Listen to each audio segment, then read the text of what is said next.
Amelia had always believed that marriage meant showing up for each other, not just on the easy days, but on the hard ones too. Especially on the hard ones. When her mother got sick, Amelia did what any loving daughter would do. She brought her home.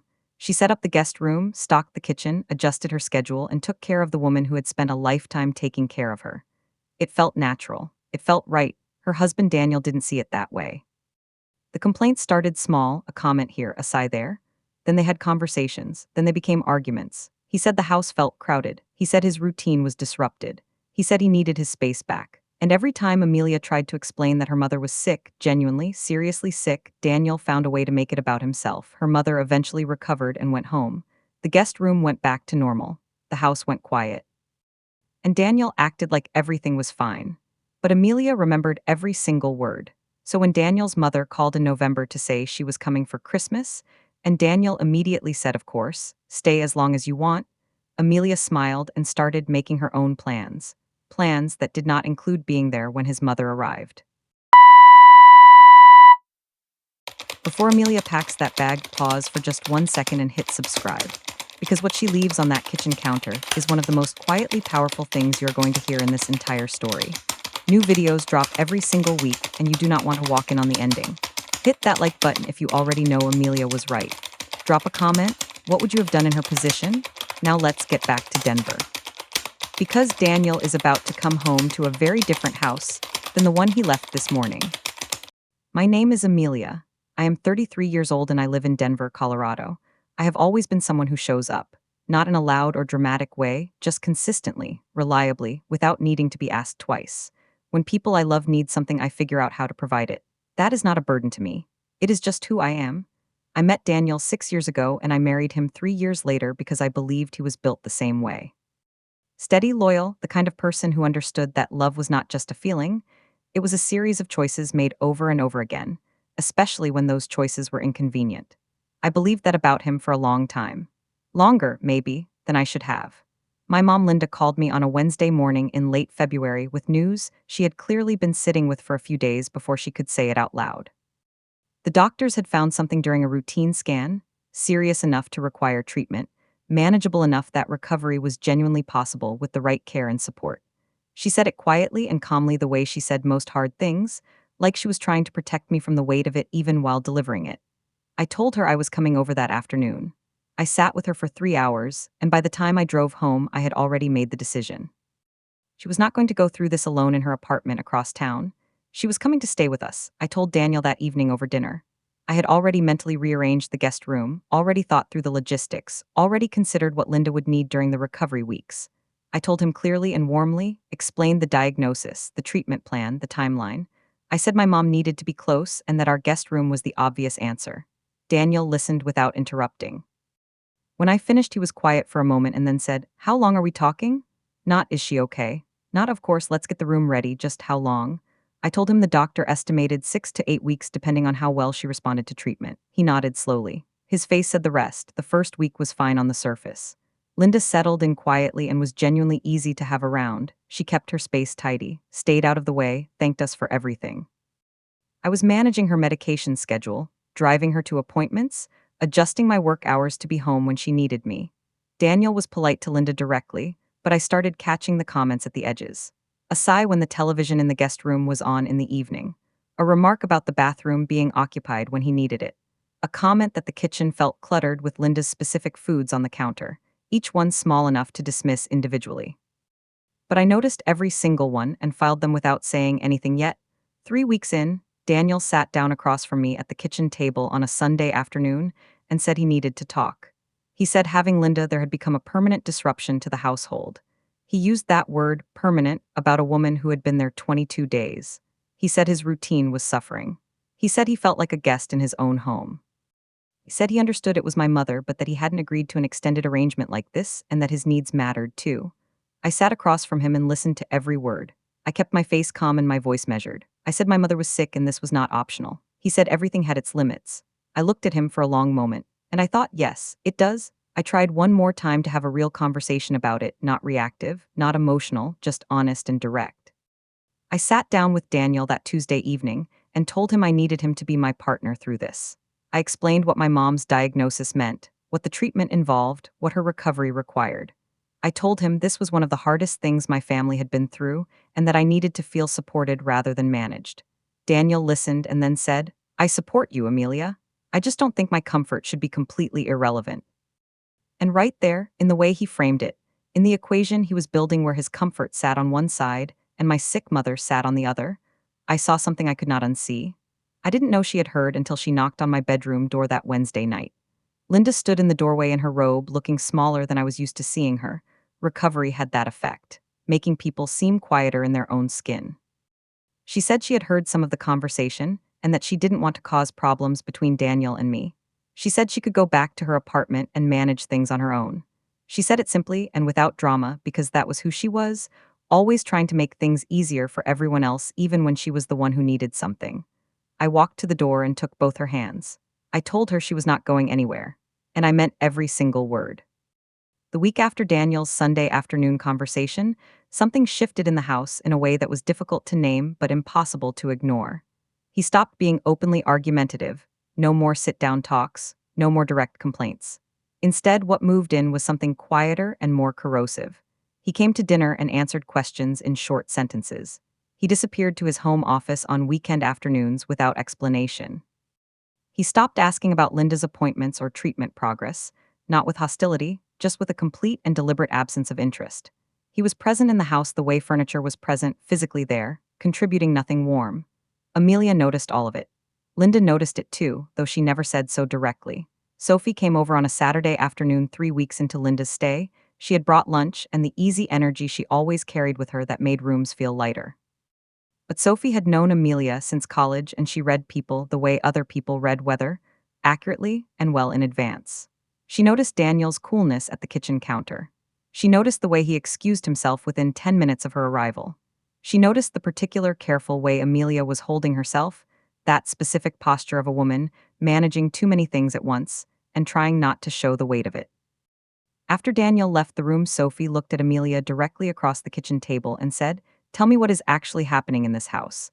Amelia had not planned to say everything. She had planned to give Sophie the surface version, a little tension, adjusting to having a guest, nothing major. But Sophie was looking at her with that particular expression that made minimizing feel dishonest. So Amelia told her, all of it. The first cold reaction when she mentioned Linda was coming. The escalating comments during the first weeks. The Sunday afternoon conversation where Daniel used the word permanent about a sick woman who had been there 3 weeks.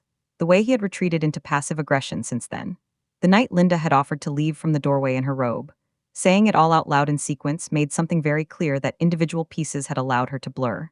When Amelia finished, Sophie was quiet for a moment, processing, not judging. Then she said, Do you remember when Daniel's dad had his knee surgery?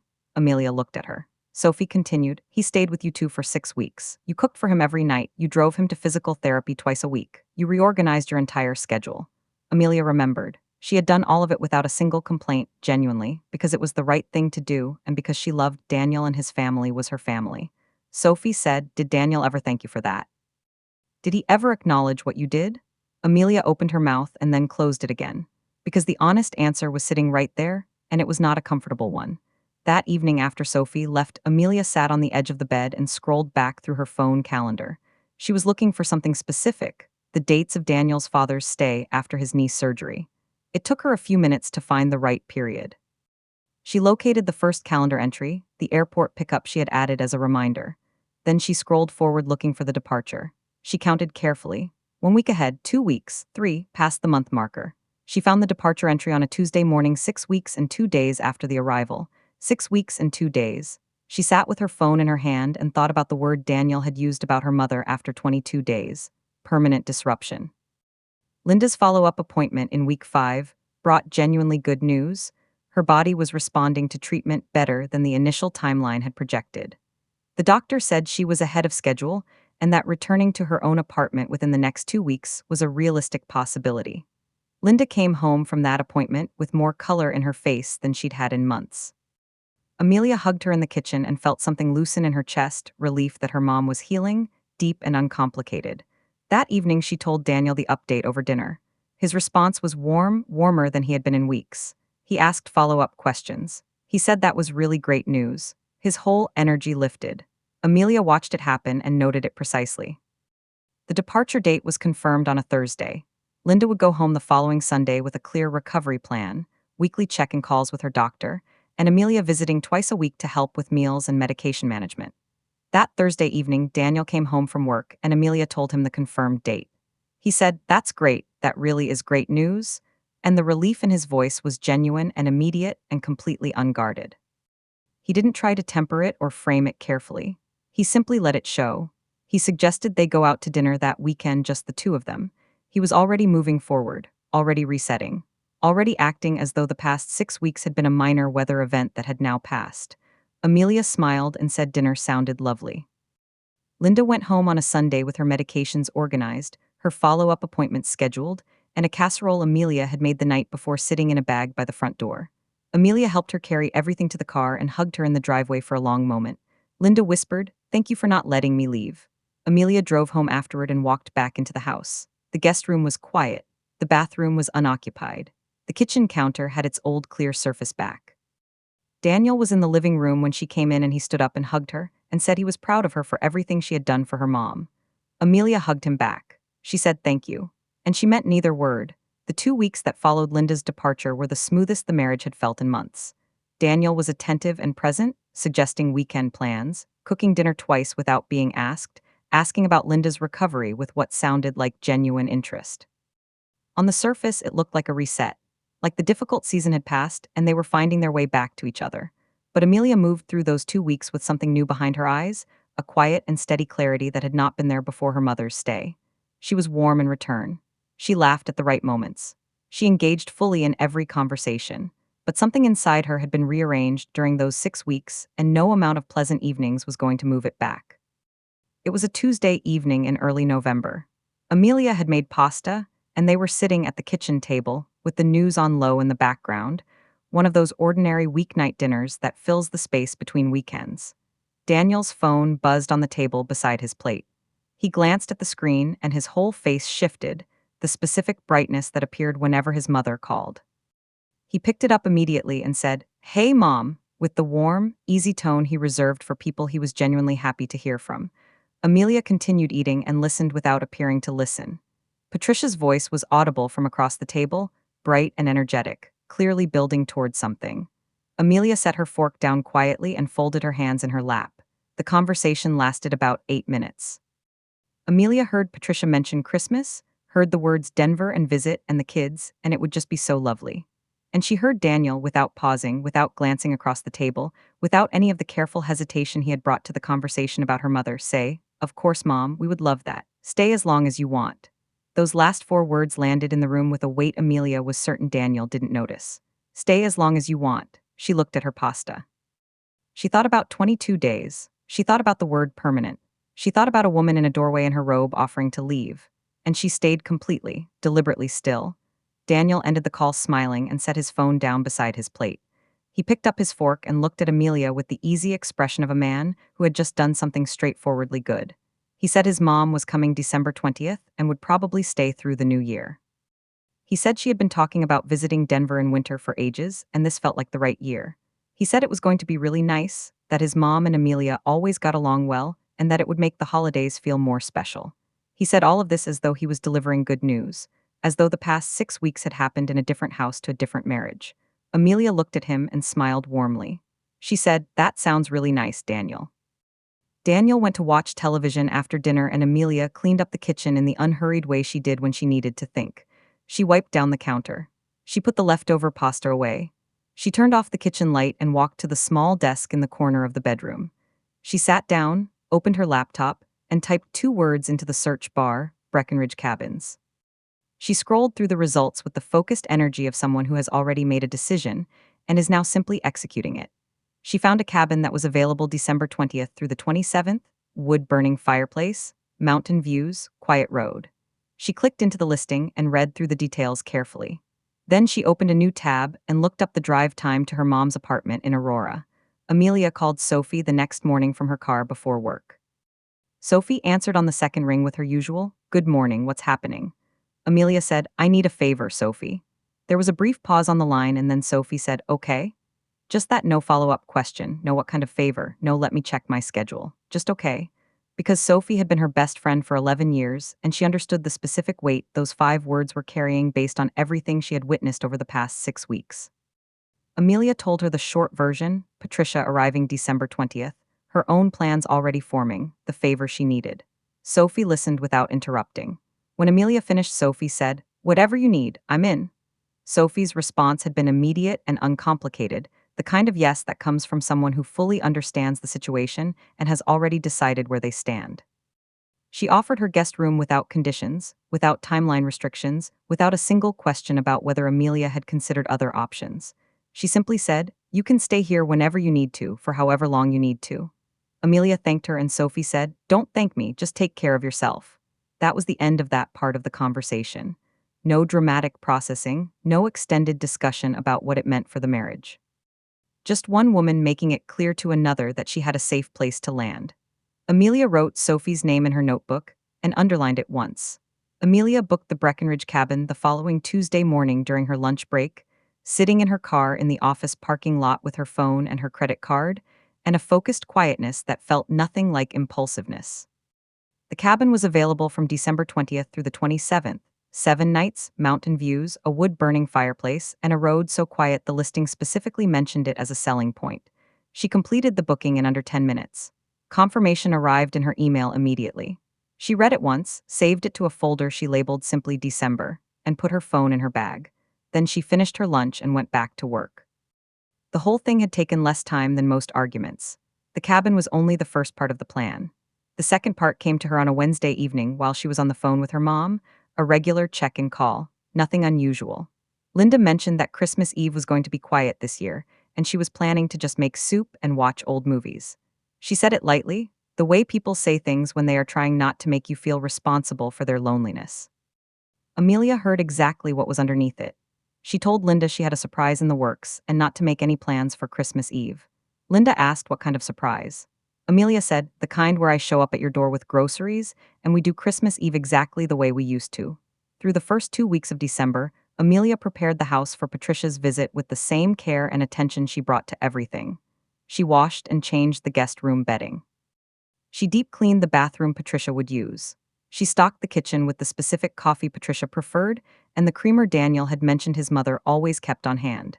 She put fresh towels in the guest bathroom and made sure the closet had empty hangers.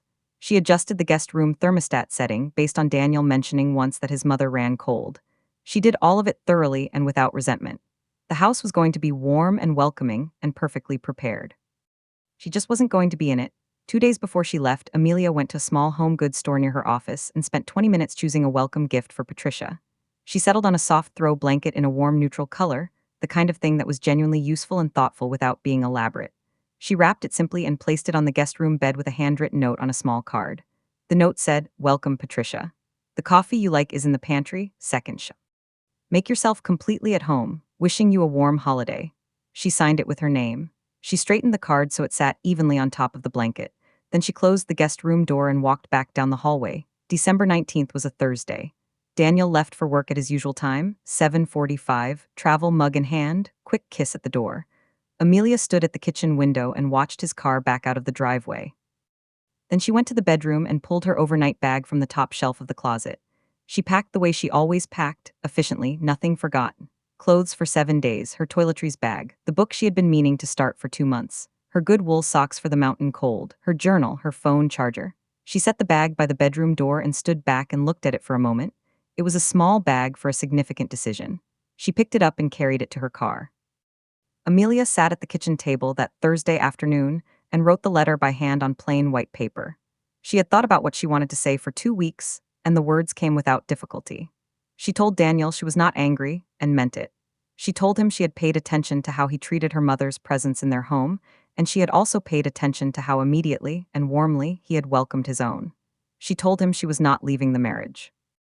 She was simply letting him experience, for 1 week, in his own home, what it felt like when someone chose not to be there.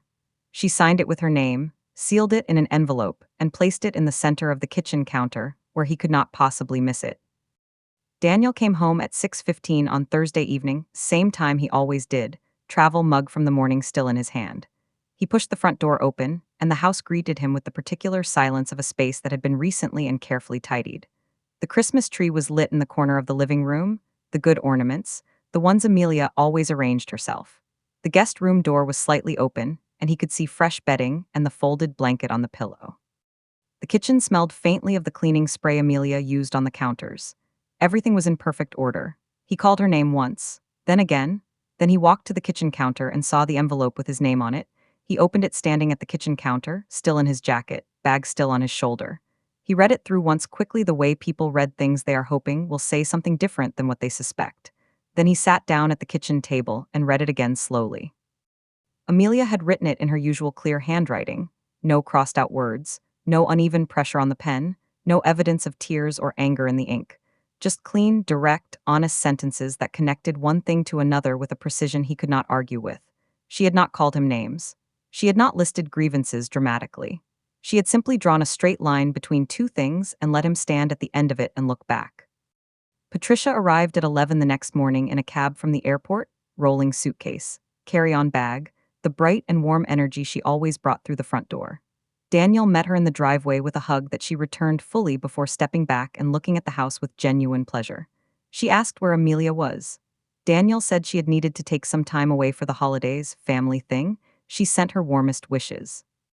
Patricia looked at him for a moment with the particular attention of a mother who has known her son for a very long time. She didn't press. She picked up her carry-on and walked inside. She found the gift on the guest room bed and the note in Amelia's handwriting, and stood there reading it for a long moment. Amelia arrived at her mom's apartment in Aurora at 4 in the afternoon on Christmas Eve with 2 bags of groceries and a poinsettia she had picked up at the market on the way. Linda opened the door and looked at the groceries and the plant, and then at Amelia and said, "I thought you might actually come." Amelia carried everything inside, and they cooked together in Linda's small kitchen, the pasta recipe from when Amelia was a teenager, the one that took longer than it should because they always talked too much while making it. They ate at Linda's kitchen table with candles and old Christmas music playing from the small speaker on the counter.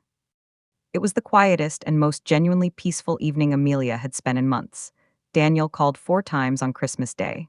Amelia let each call go to voicemail and listened to them that evening from the cabin, his voice moving through confusion in the first message, something closer to understanding in the second, and a quieter, more searching tone in the third and fourth. On December 26th, she sent him one text. She had thought about it carefully and kept it to a single sentence, clean and direct the way the letter had been. It said, "Now you understand what a house feels like when someone decides they don't want to be there." She put her phone face down on the cabin's wooden side table and looked out at the mountain through the window for a long time. Daniel drove to Sophie's house on the afternoon of December 26th. Amelia had expected he might. Sophie texted her a heads up 20 minutes before he arrived. Amelia responded with 2 words, "You decide." Sophie opened the door when Daniel knocked and stood in the frame in her calm, unhurried way. He asked if Amelia was there. Sophie said she wasn't. He asked if Sophie knew where she was. Sophie said she did. He asked if she would tell him. Sophie looked at him evenly and said, "Amelia will come home when she is ready, Daniel. What you should be thinking about right now is not where she is, it is why she left." Then she said she hoped he had a good rest of the holiday and closed the door.